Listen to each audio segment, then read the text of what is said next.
এবার আমরা C number ম্যাথটা দেখি। তো এই ম্যাথটা আছে কুয়েটে 2019-2020 সালে আসছিল। কি বলছে যে এক্স ইকুয়াল 3/4 হইলে 1 - x ইনভার্স 3 এর যে বিস্তৃতি সেখান থেকে সাংখ্যমান বৃহত্তম পদটা বের করো। তাহলে সাংখ্যমান বৃহত্তম পদের জন্য কি করব, r+1 এবং r তম পদের তুলনা করব এবং এই মানটা আমরা -1 সেট করে দেবো। সেখানে r এর নির্দিষ্ট একটা ভ্যালু বের হয়ে আসবে।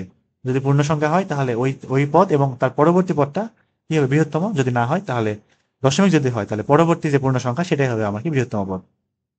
তাহলে কি করবো, tr+1/tr ইকুয়াল কি থাকবে, n - r+1 ডিভাইডেড বাই নিচে আর থাকবে ইন্টু x/a ইকুয়াল -1 সেট করতে হবে। -1 কেন, কারণ পাওয়ার যে -3 এটা একের থেকে ছোট।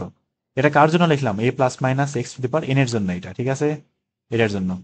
তাহলে এবার মানগুলা বসাই, n কত আছে, -3, -r+1 divided by r into x/a, x কত 3/4, a কত 1 থাকবে, কত 3/4 ইকুয়াল -1।